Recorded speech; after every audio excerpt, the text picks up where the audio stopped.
This idea of what to train on based upon some things that were going on within the team. And that's where a lot of my ideas. I've never really trained on this before. This is going to be kind of maybe a shorter, more casual training. I want it to be hands-on, and I want anyone here who wants to role play with me in some different things, feel free to do it. No one has to do it, okay? But if you want to, then you feel free for it.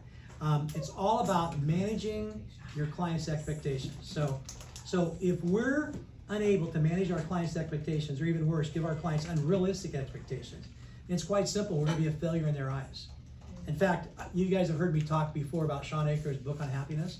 He said the number one reason why people aren't happy is because other people in their life don't meet their expectations.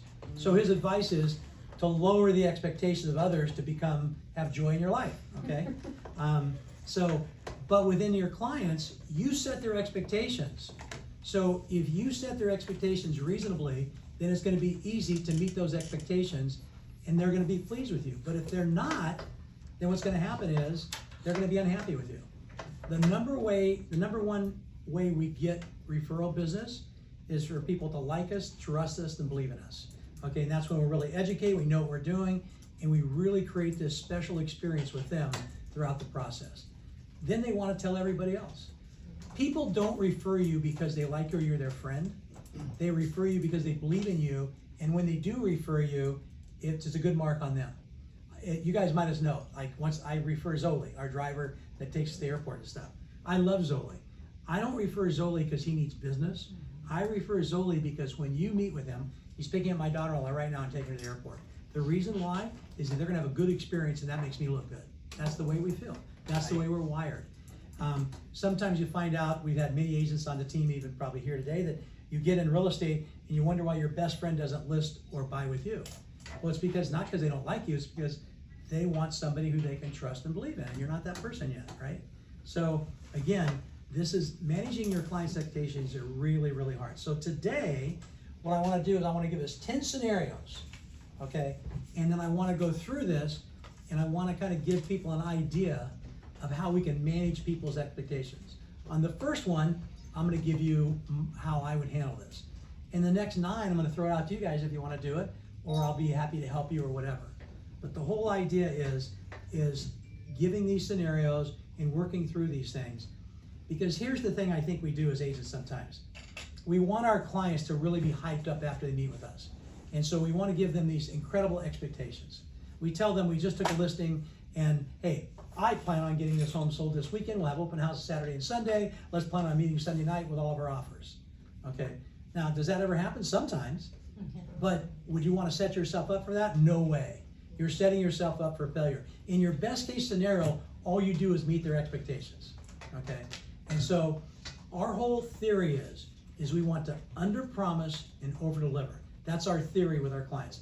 Under-promise and over-deliver. And if we do that, we're going to make them happy, and they're going to want to tell everybody about us. And guess who makes the promises? We do. So give you like one little example. Okay. Somebody calls me and says, hey, listen, I need to get a grant deed on my property. My accountant wants it or something. Okay. And let's say I think I could probably get that today by 2 o'clock. I'm doing something right now. I'm going to say, by the way, would it be okay if I got that for you by tomorrow at 5 o'clock? I've got some things today, but I'll grab that for you, get it to you tomorrow by 5. And then they go, almost for sure, of course. They don't need it that quick. Okay. And so I'll have it to them by 2 o'clock that day usually. Okay. And guess what I do? As soon as they get that at 2 o'clock, are they excited or not? Like they said 5 o'clock tomorrow and you got it today. I set the expectations, okay? I set them far out, okay? They were fine with that, and now I'm gonna under-promise and over-deliver. You guys will probably notice that when you guys call me sometimes, and I might say, I'm at a meal, can I call you back in an hour? It's usually half an hour, right? Because I know that if I call you back, I say half an hour, and I call you back in 40 minutes, you're gonna be unhappy with me. But if I say I'll call you back in an hour and call you back in 40 minutes, you're gonna be excited about it. Like, hey, he over-promised and under-delivered. Set yourself up to do it. We're the people who set the expectations. Why don't we do it the way we should? Okay, so that's what this is all about. Okay, so let's go over these 10. I'll do the first one, then I want people to jump in on the next, and we'll kind of take this as far as you want to take it. First one is sales price and market time after we've taken a listing. I just talked about that, right? So when we're doing our our seller consultation, we're trying to do the best we can to set a positive atmosphere and things like that. And they might ask you how, how fast things sell and things like that. And I would certainly give them averages and be honest with them, okay? But now that we take the listing, okay, every seller thinks they're gonna sell their house immediately. Why? Because their house is special, right? Okay, so we need to set their expectations and try to go out there once we've got the listing signed, okay? If you set the expectations before that, I really think that you might lose the listing over it because somebody else said, hey, I'll sell it immediately for twice what you're asking, okay? You might lose to that kind of thing. But once we've got the listing, I like to talk about next steps with my clients. So I'm gonna say, we've talked about all the marketing we're gonna do. We're gonna do that, and I keep you on top of it each and every day. And then, this market is a little bit unpredictable, aren't they all? And what I mean by unpredictable is that we might be fortunate enough to get an offer right away, or it might take a long time. Now, one of the things we've tried to do is we've tried to put a price out here that we're reaching a little bit. So in reaching in price, that means that, we're probably gonna eliminate some of the buyers out there with the idea that we're trying to maximize our price, okay? So, I'm gonna keep you updated all the time. I don't want you to have any kind of ideas that we're gonna sell this immediately. That does happen sometimes, but not all the time, okay? So, and that's even in this market. Now, when we get in different markets, where the average days in the market are 280 days instead of 30 days, then I even change that talk a lot to, hey, the average time is 280 days. My goal would be is that we could outperform that.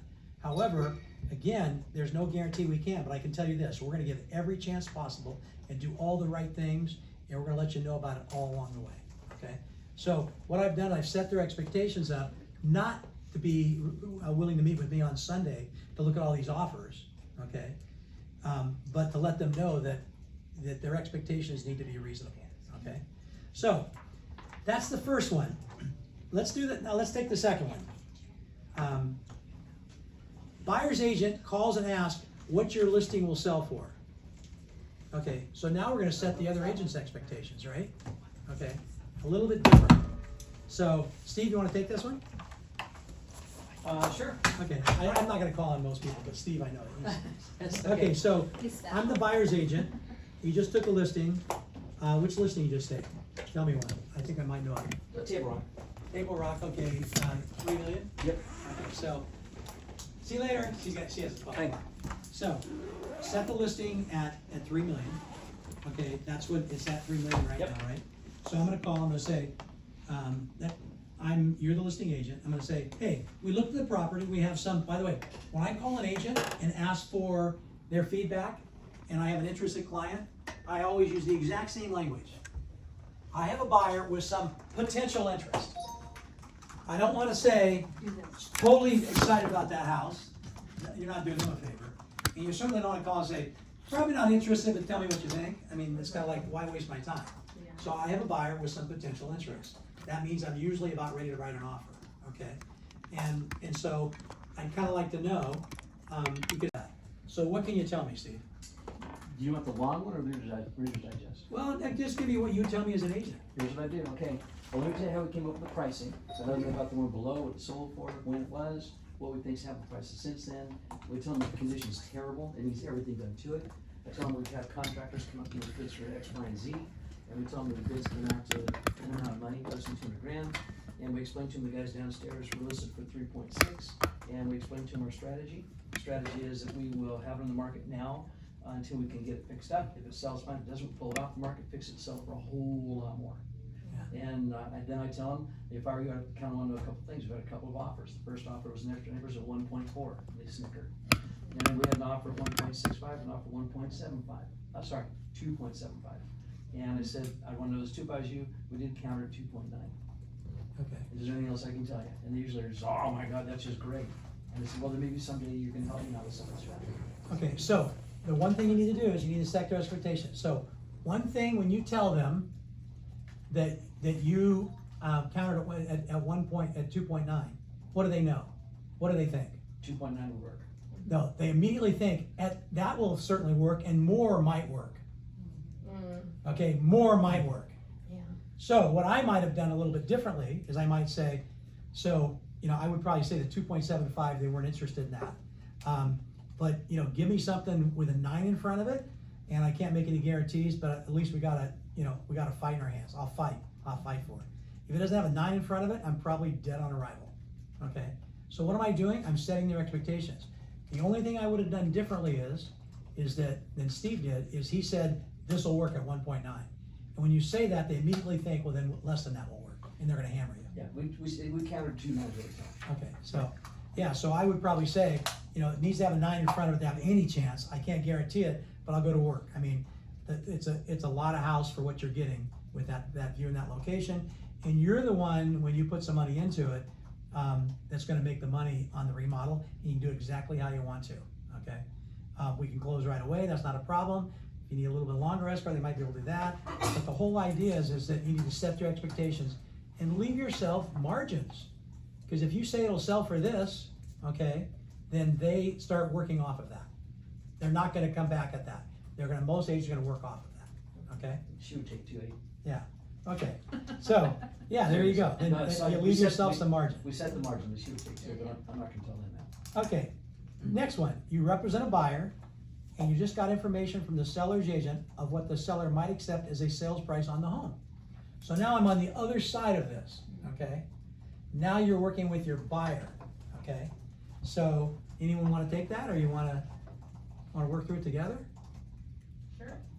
Okay, you're the agent that called Steve. Yeah, Steve told you that. right. I'm your buyer. What are you gonna tell me?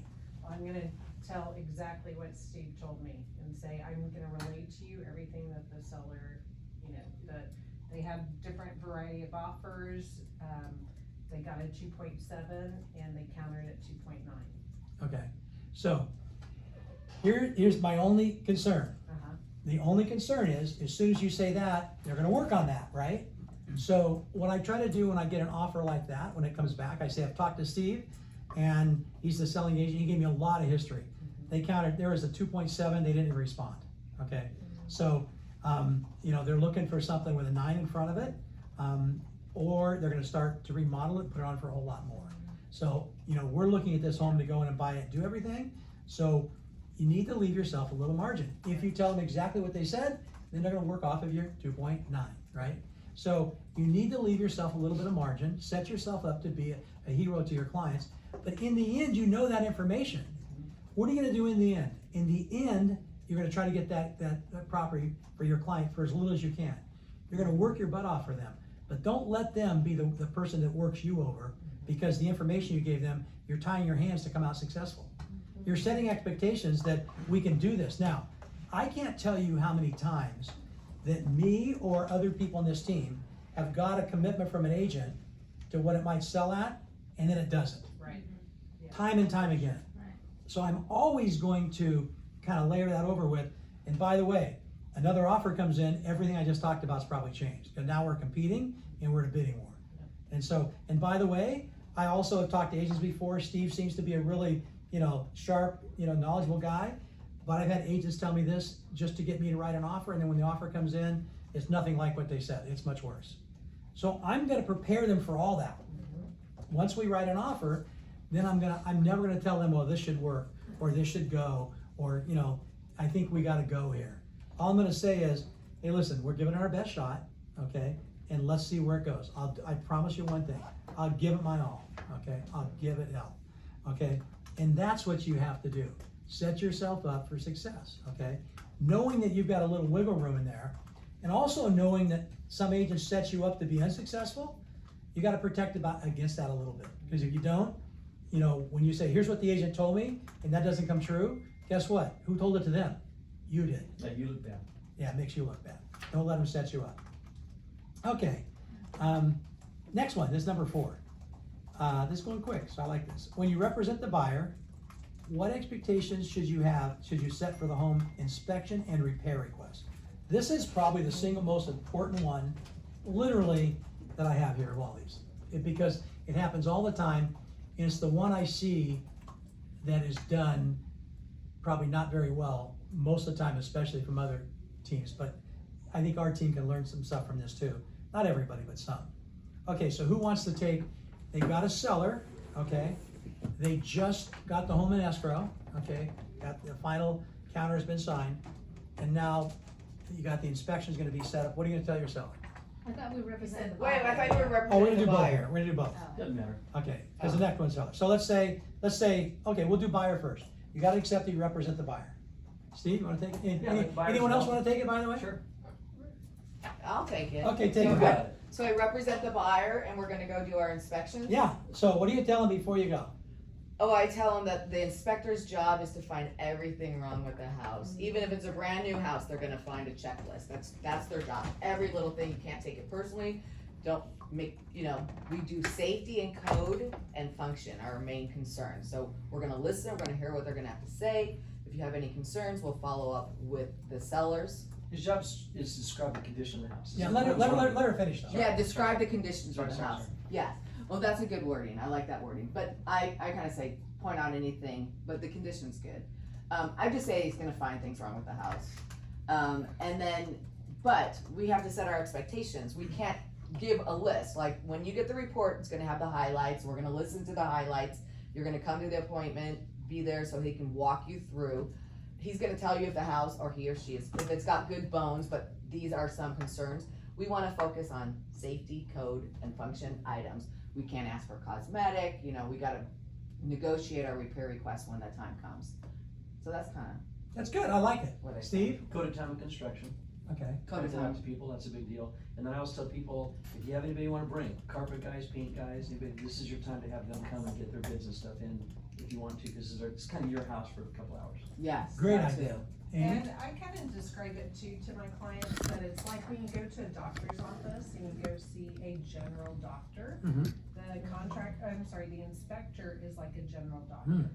And if in the inspection roof comes up or HVAC or any other, he will tell us about that, and then that's where we need to quickly line up an That's a good analogy. HVAC. That would be like a specialized, like a cardiologist or, whatever, other ENT doctor. Yes. Those are the specialty doctors. I do that too, and I also tell them to read the BIA, Mhm.